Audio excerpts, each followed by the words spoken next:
it was a challenge going from. What did you do during that 19 months? Well, there was a lot of planning involved with the working with the developer. We had David Stradinger with Winchester Development, who's now doing the North Island Plantation, was who we ended up using to develop the property. Right. And, just being it was our first time going through that process. Oh yeah, I can't even imagine. It was a big learning right, curve. Sure. So being involved with that, and then ramping up, and it was a completely different animal from what we had before. We were kind of a smaller mom and pop hotel operation to a bigger facility with suites, and it was come up with a new plan and a marketing and start ramping up and rolling that out. So and then. It was one of the biggest challenges we had was going from. I think we had an office staff of 8 or 10, for the most part while we were closed, and then opening 2 weeks before the summer, May 17th, 2 weeks before June 1st,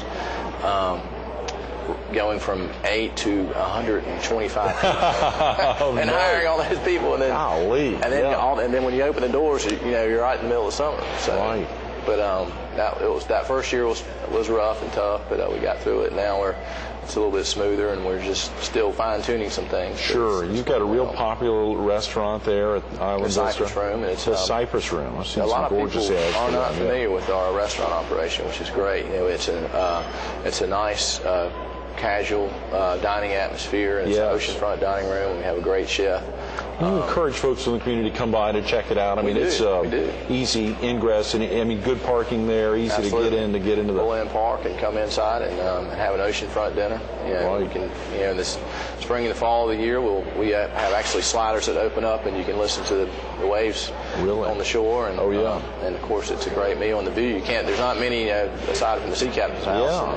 A few others. There aren't any with the bums. On the south end, Damon's, there aren't many oceanfront restaurants. So. There are not. There's one here at the Marriott, the Myrtle Beach Marriott Resort, obviously. Grand Dunes, it's kind of oceanfront. I mean, there's a little sliver of it. Yours, we have been to the Cypress Room. My daughter and I have been there, and it is a very long expanse. So there's a lot of. This is a non-commercial show, so I can't be pumping up your restaurant very much, but it's still a very exciting opportunity to have something like that. Of course, your location there, immediately adjacent to residential, and with residential really all around you, it's probably one of a kind. It is, and it's something that we've always utilized when we market and promote ourselves to our travelers to come, and it's it is unique, and it's in a residential neighborhood, and as you know, the people that live here, you and I probably, how many times did you go to the beach last summer? Oh yeah. And even if the ones that have the oceanfront homes, you can look up that beach in front of those homes, and it's pretty quiet. Very sparse. Yeah. So it's a nice wide expanse of beach for our guests to utilize and kind of have themselves. Our producer said you love talking about coaching basketball, playing basketball, being with your boys. You've got two sons? I have two sons, Craig and Chris. Craig just turned 10 years old last week, and Chris is 7. And I have they've been playing soccer for. Craig is it soccer? Okay. I coach soccer and basketball. Craig has just finished his football season this year, his first time playing football, and he is not playing soccer anymore. But I coached him for 5 years, and have coached Chris. Now this will be his 5th year, and of course I started out with Craig. And how we kind of came in, my brother-in-law and I kind of came in the back door on that, and that 2 days before my nephew, his son is the same age as Craig, and they called us before the first game, 2 days before the game, and said, hey, we don't have a coach for your team. If you want him to play, you need a coach. Oh, come on. I was like, well, they kind of knew us, and we said, well, long story short, we said, okay, we did it. We never looked back, and here we are. So, of course, when my younger son comes up and he says, well, Dad, are you going to coach my team too? And I went for soccer and basketball, so I've been doing 4 teams for the last 5 years. And Is that tough to do? I mean, that must be, how do you learn did you play all those sports? No, I didn't. I played a little I didn't play organized basketball growing up, played intramurals, but just, at that age, it was just kind of a fundamentals thing, and soccer didn't play any, but, when they're 4 years old, just, kick the ball, you go this way, and then as we kind of grew with them, and you read up on it a little bit, and most of all, it was just a great way for me to spend time with my kids, which I'm challenged to do. All of us are challenged, I guess, who have kids with working too much and the other things that Chamber and United Way and this, that, and the other. But it's You've been very active allocated in United time Way, that I can have with my kids. And those are your only two, those two boys, yeah. Two boys, yeah. yeah. Guys are great. Obviously, the experience of girls is a pretty exciting thing. Well, I was hoping for a girl. I was wanting to do one more, and my wife said, Steve, your time is over. So the time is done. Yeah. No mas. No so I finally gave up on it. After about a year, she started. It wasn't funny anymore. And no more crying. Yeah. No more pressing. That's hilarious. As you think about, for you working in the hospitality industry, it is a year-round thing. It's not, hey, it's just the summertime or slam. I mean, you're going strong year-round. I mean, you've got activities. You've got to be thinking about the summer. Now the summer is how long? I mean, what is the stretch where you are really particularly hectic? Well, the summer, we have the summer and then the shoulder season. So the summer is still, June 1st to the end of August. And thanks to another program or initiative by our political advocacy, we were able to push the school starts out to no earlier than the end of August. So that helps tremendously. It's a full 3 months, no matter what. It's a full 3 months. But the shoulder season really begins when? Is that mid-April through? Shoulder season, depending on golf. I mean, it's pretty strong. March and April are the strong golf months. So and then you have it, halfway into February, you're starting to build up the golf, and then you have Martin Luther King weekend, which is a busy weekend, which is in the first weekend or second weekend in January. Wow. And then so you have, you kind of build on it, and you have weekends. You have the Martin Luther King weekend, and then President's Day, and then and then once you get into March. So I would say, we're looking February 15th to mid to end through Thanksgiving. Really, Thanksgiving's gotten to be a very popular time in Myrtle Beach, and the holidays. Oh yeah. You were saying earlier about the time off, the holiday. When you think about the industry or the business we're in, the holidays are when people travel. So, the 4th of July, Memorial Day, Labor Day, Thanksgiving, and Christmas, and New Year's, we work harder than that's right. the other times of the year. Else, sure. Because that's when, in December, that's when you can get most of your revenue in December is over those holiday periods. So you kind of have to be around.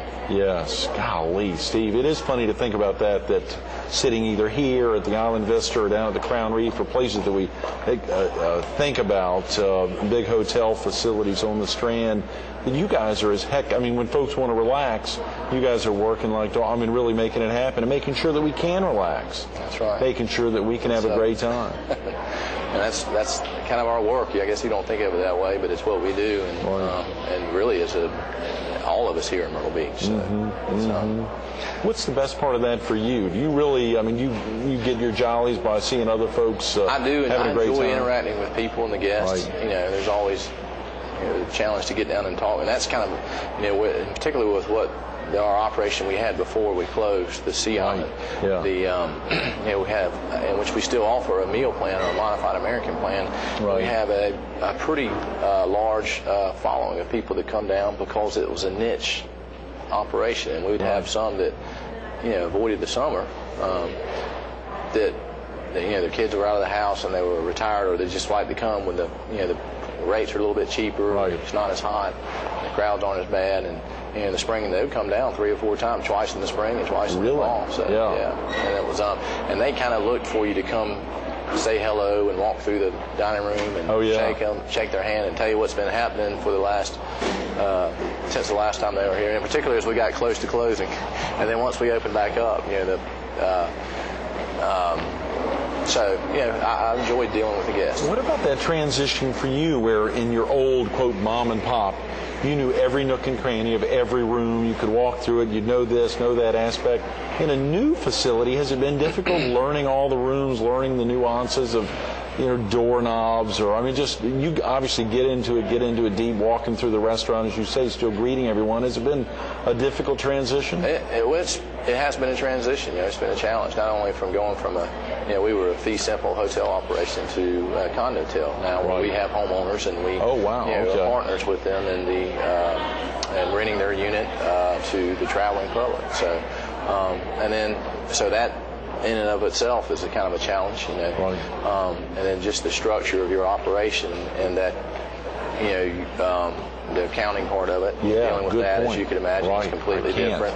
and then the physical part that I think that you were describing, that we had before. We had all straight hotel rooms, and now we have suites that go anywhere from a hotel room size up to a 4-bedroom suite. Wow! Oh yeah. 2,300. It's like a beach house. Beach house in the sky. That's what we run as one of our packages, and it's been very popular with some of our guests. Steve.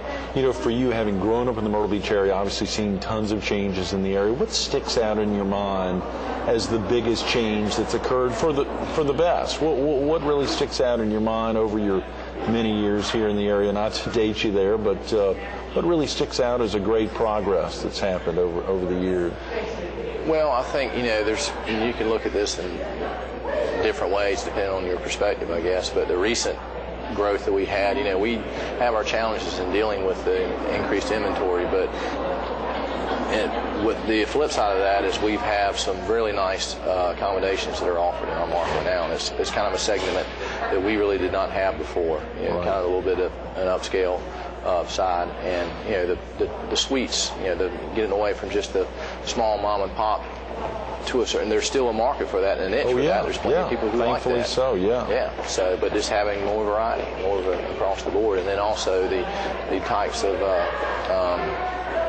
amusements and entertainment, the types of restaurants we have. There's just so many options and choices that we have nowadays that we can offer to the travelers when we try to promote Myrtle Beach, and I think that's so great, having a nice broad palette like that. We just got a second reading a piece in Hotel Interactive. It was a good piece there, and it talked about the Hard Rock theme park.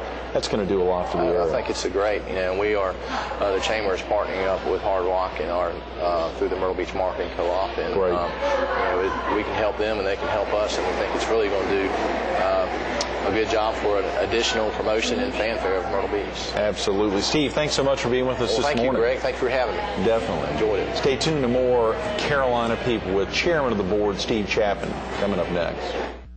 I don't think Steve mentioned it, but his grandfather, for whom he was named, was Chairman of the Board 1954 to 1955. Think of those experiences more than 5 decades later, now taking on this challenge. And it is a challenge to bring the community together, to bring all the volunteers, all the chamber members, even with big cheerleaders like Brad Dean and the tremendous staff of the Myrtle Beach Area Chamber of Commerce. There's still this volunteer board. Fortunately, Steve's mom had worked at the chamber in the 80s, and the experiences of a family tradition, not only with Island Vista and so much that's happening there on the ocean front, but also these activities in the chamber. It takes a family to really grow a market, and the Myrtle Beach Area Chamber of Commerce and Steve Chapman are just that.